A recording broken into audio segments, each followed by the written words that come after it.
ان عورتوں سے پوچھو کیا کر رہی ہے باہر، میلے میں ان کا کیا کام ہے،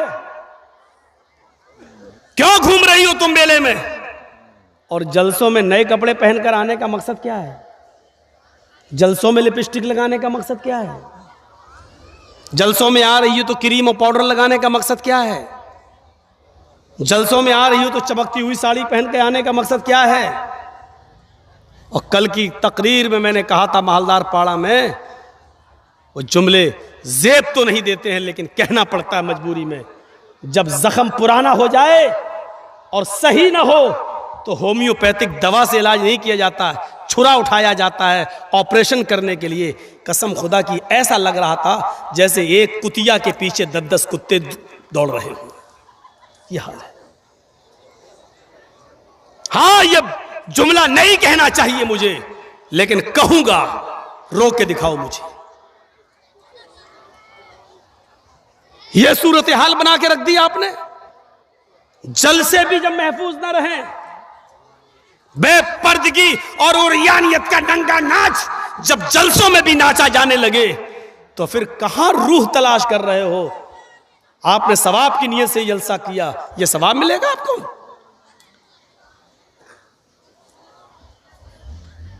مردوں سے آواز نہیں آ رہی ہے، دیکھ رہے ہیں آپ، اور عورتوں کی آواز ابھی بھی یہاں تک آ رہی ہے، آ رہی ہے نا؟ آپ دیکھ لیجئے، پتہ نہیں کون مشورہ دیتا ہے اتنا قریب ان عورتوں کو بٹھالنے کا آپ کو۔ ان کو تو 2 کلومیٹر دور انتظام کرنا چاہیے۔ یہ تو ساڑی کتنے کی آئی تیری، کہاں سے لی تو نے، چپل کے، ہاں بالکل میچ کر رہی ہے۔ آج تو بھاؤ معلوم ہو گئے ہوں گے ساڑی کے اور چپل کے سب کو، اور کل وہ جائیں گی مالدہ اور گاجول کے بازار میں، وہ پھلاں میری سہیلی لے گئی تھی تمہاری دکان سے، ویسی دکھاؤ ہمیں۔ یہ جلسے کا فائدہ ہوا ہے۔ جلسے کا فائدہ یہ نہیں ہوا کہ آج فلاں مولانا نے نماز پہ یہ بولا اور فلاں نے یہ بولا، آج ہم ویسے کر کے دکھائیں گے، یہ صدقہ کریں گے، یہ فائدہ نہیں ہوا۔ فائدہ کیا ہوا؟ اپنے بھائیوں سے جا کے کہیں گی فلاں کی بہن بھی آئی تھی، بڑی خوبصورت ہے، ہم نے تیرے لیے دیکھ لی۔ یہ فائدہ ہوتا ہے جلسوں میں، یہ فائدہ ہوتا ہے۔ اتنا قریب انتظام، اور عورتوں کی چونچیں تم بند کرا دو، کبھی نہیں ہو سکتا۔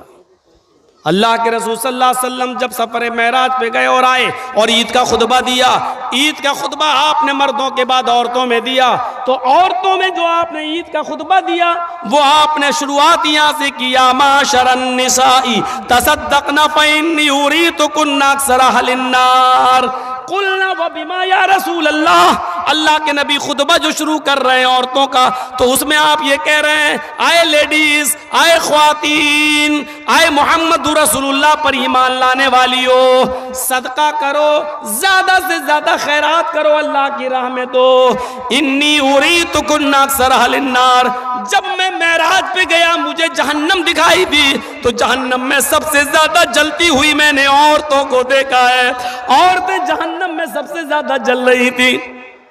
قلنا وبما، صحابیات نے کہا اللہ کے رسول بس اس کے آگے ہم کچھ نہیں سنیں گے، آپ نے یہ کہہ دیا عورتیں سب سے زیادہ جہنم میں جلتی ہوئی میں نے دیکھی، وجہ بتا دیجئے، ریزن بتا دیجئے، ہم اس پر عمل کریں گے تاکہ جہنم میں ہماری تعداد زیادہ نہ ہو۔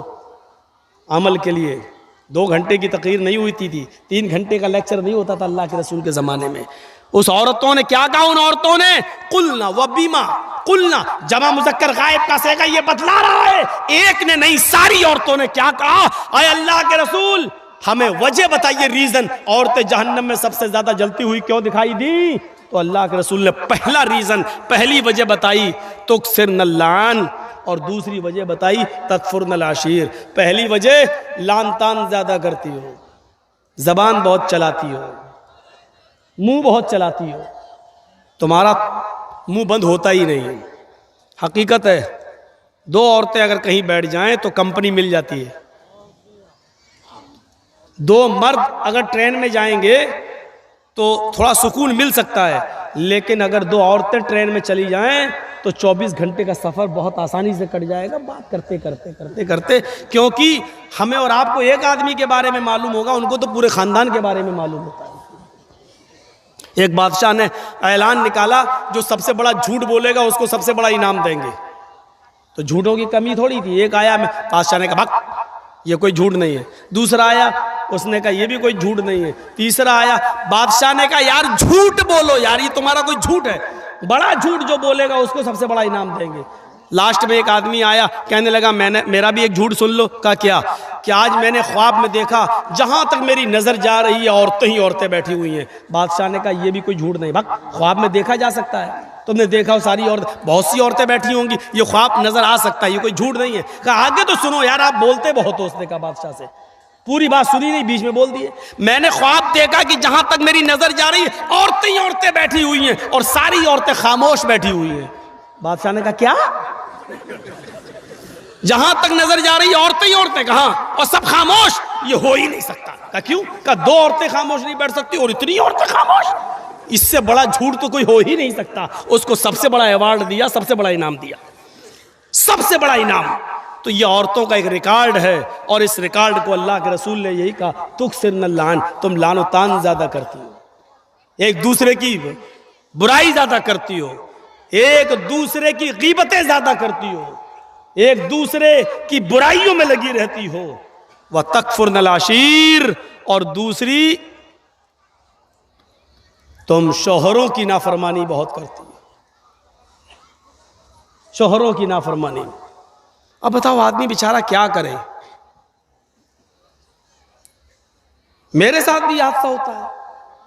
ایک بار میری بیوی نے پوچھا میں مائکے جا رہی ہوں, چلی جاؤں, پاس میں ہی ہے. میں نے کہا ٹھیک ہے چلی جاؤ, کوئی بات نہیں, بہت دنوں سے نہیں گئی. ہاں تم تو چاہتے ہو کہ میں چلا جاؤں, چلی جاؤں, تمہیں تو اچھا لگتا ہے.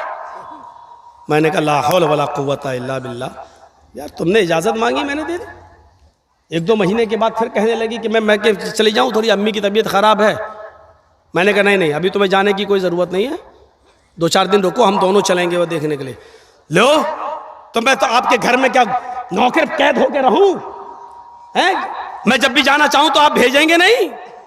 نہیں میں اب میں نے کہا کہ نہ جاؤ تو قید کر کے رکھ رہا ہوں, اور میں نے کہہ دیا چلے جاؤ تو کیا ہو رہا ہے؟ لو تمہیں تو کوئی فکر ہی نہیں, کتنی آسانی سے کہہ دی چلے جاؤ, اس کا مطلب تمہیں میری ضرورت ہی نہیں. یہ عورت اسی لیے کہا ٹیڑھی پسلی سے پیدا ہوئی ہے, سیدھا کرو گے تو ٹوٹ جائے گی لیکن سیدھی نہیں ہوگی. اس کے ناز و نخرے کو برداشت کرنا پڑے گا. ایک صحابی کا واقعہ بتاؤں, حضرت ان کی بیوی سے ان کو بڑی پریشانی تھی, تو وہ اپنی شکایت لے کر اللہ کے حضرت عمر کے پاس گئے کہ حضرت عمر کو کہوں گا تو حضرت عمر ڈانٹیں گے میری بیوی کو, صحیح ہو جائے گی. تو وہ گھر پہ گئے اور دروازے کو دستک دی, ادھر سے آواز آئی اندر سے, باہر بیٹھو میں ابھی آ رہا ہوں. اور دیکھا کہ اندر شور ہو رہا ہے, تو اس نے کان لگایا صحابی نے حضرت عمر فاروق کے دروازے پر, تو کیا سنتا ہے کہ عمر فاروق کی بیوی عمر فاروق پر برس رہی ہے, یہ وہ تمہیں ہوش نہیں, یہ نہیں, ٹھکانا نہیں, سبزی کیسے آئے گی, کھانا کیسے. اور حضرت عمر جی جی جی کرتے چلے آ رہے, جی ٹرین آ جائے گا جی جی. اب وہ کہنے لگا لو یہ کیا میرا علاج کریں گے, یہ تو خود ہی اس بیماری میں مبتلا ہیں. وہ چل دیا وہاں سے, وہ چل دیا. تھوڑی دیر میں حضرت عمر نکلے, اس کو جاتا ہوا دیکھا, اے حضرت ادھر آؤ, ادھر. وہ کہتا کیا, ادھر آؤ. جی ارے تم کسی کام سے آئے تھے اور بغیر کام کے چلے جا رہے ہو, آؤ کیا بات ہے. کہ نہیں کوئی کام نہیں ہے. ارے کوئی کام نہیں ہے کیا مطلب؟ کہا میں نے کام سے آئے ہو, پھر کہہ رہے ہو کوئی کام نہیں ہے. کہ نہیں امیر المومنین جس کام سے آیا تھا وہ آپ کے بس کا نہیں ہے. کیا مطلب, کہنا کیا چاہتے ہو؟ کہا امیر المومنین میں اپنی بیوی سے بہت پریشان تھا اور ہوں اور ابھی تک ہوں, تو میں آیا تھا کہ آپ کو اپنی بیوی کی پریشانیاں بتاؤں, گناؤں تکلیفیں کتنی دیتی ہے, تو آپ ہمارے بیوی کو ڈانٹ دیں گے. یہاں آیا تو دیکھ رہا ہوں آپ ہی کی بیوی آپ کو ڈانٹ رہی ہے, آپ اپنی بیوی کو نہیں سمجھا پا رہے تو میری بیوی کو کیا سمجھا پائیں گے. تو حضرت عمر فاروق نے کہا بیٹھو ادھر اور سنو. کہا کیا؟ تمہارے گھر کھانا کون بناتا ہے؟ کہا میری بیوی. کہا کھانا بنانا اس کا حق نہیں ہے شریعت میں. بتاؤں کہ نہ بتاؤں؟ اگر کہہ دوں گا تو ڈر لگ رہا کل سے ہی آپ گھر کی عورتیں کہیں ایسا نہ ہو کہ چڑھ بیٹھیں. حضرت عمر فاروق نے کہا یہ کھانا بنانا عورت کا حق نہیں ہے شریعت میں, نان نفقہ آپ کی ذمہ داری ہے. جب نکاح ہوتا ہے تو اس میں مہر متعین کیا جاتا ہے، لکھا جاتا ہے اتنا اتنا مہر علاوہ نان نفقہ، یعنی پکی ہوئی روٹی پکا ہوا کھانا کھلانا یہ آپ کی ذمہ داری ہے۔ لیکن اللہ نے میری بیوی کے دلوں میں اتنی محبت ڈال دی ہے کہ وہ گھروں میں باورچن بن جاتی ہے، ہمارے لیے کھانا بنا دیتی ہے۔ اچھا یہ بتاؤ تمہارے بچوں کی پیشاب و پائخانے کو کون صاف کرتا ہے؟ کہا میری بیوی۔ کہا یہ بھی اس کی ذمہ داری نہیں ہے، بچہ آپ کا ہے، بیٹا بیٹی جو ہے وہ باپ کا کہلاتا ہے، بچہ پیدا ہو جانے کے بعد وہ باپ کا ہے، یہ باپ کی ذمہ داری ہے پیشاب و پائخانہ کرے تو صاف کرے، لیکن وہ ہمارے لیے بیچاری اس لیبل پہ آ جاتی ہے، ہمارے بچوں کے لیے وہ آیا بن جاتی ہے اور وہ اس کا پیشاب و پائخانہ بھی صاف کر دیتی ہے۔ ایک ایک چیز گناتے گئے، ایک ایک چیز گناتے گئے۔ کہا جب یہ ساری چیزیں ہماری عورتیں ہمارے لیے اور ہمارے بچوں کے لیے کر دیتی ہیں تو کیا ہمارا یہ حق نہیں ہے کہ ان کی تھوڑی سی ڈانٹ سن لیں، ان کی جائز بات بھی سن لیں؟ گھر چلانا ہے تو ان کی تھوڑی بہت ڈانٹ بھی سنو، چلے جاؤ۔ اور آئندہ ایسا مت کرنا۔ کیا تم نے اللہ کے رسول کا یہ فرمان نہیں سنا کہ بیوی عورت جو ہے وہ آدم کی پسلی سے پیدا ہوئی ہے اور پسلی ٹیڑھی ہوتی ہے، اس کو سیدھا کرنے کی کوشش کرو گے تو وہ ٹوٹ جائے گی لیکن سیدھی نہیں ہوگی، عورت کو سیدھا کرنے کی کوشش کرو گے تو طلاق لے لے گی یا ہو جائے گی لیکن وہ بالکل سدھرے گی نہیں۔ اس لیے تھوڑا بہت اس کی کجی اور کبھی کو تمہیں برداشت کرنا پڑے گا۔ جی آپ صحیح کہہ رہے ہیں، بیچارہ چلا گیا۔ میری ماں بہنوں ہاتھ جوڑ کے اب بنتی کر رہا ہوں، ایسا نہ ہو کہ کل تم یہ کہنے لگو اب کھانا تم بناؤ، مولانا صاحب نے کہہ دیا، یہ ہماری ذمہ داری نہیں ہے، ایسا نہ ہو۔ بہت کم جگہوں پر ہم یہ بیان کرتے ہی نہیں ہیں کیونکہ آج کل عورتیں غلط استعمال بھی لے لیتی ہیں نا۔ ایک بار میں نے کسی جلسے میں کہہ دیا تھا کہ اگر کسی کا شوہر اپنی بیوی کو پورا خرچہ نہیں دیتا بیوی بچوں کا تو بیوی اپنے شوہر کی جیب سے یا الماری میں سے اتنا پیسہ لے سکتی ہے، اس کو بتائے بغیر، جس کو چوری نہیں کہا جا سکتا ہے، بتائے بغیر لے سکتی ہے جتنے میں اس کا اور اس کا خرچہ چل جائے۔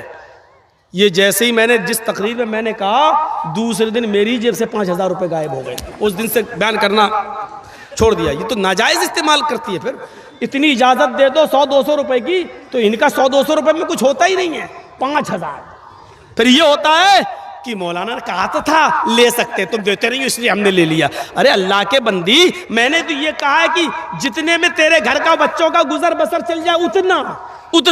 ہاں تو کیا ہوا، ساڑی پرانی ہو گئی نہیں لائے، فیئر اینڈ لولی ختم ہو گئی لینے جانا ہے،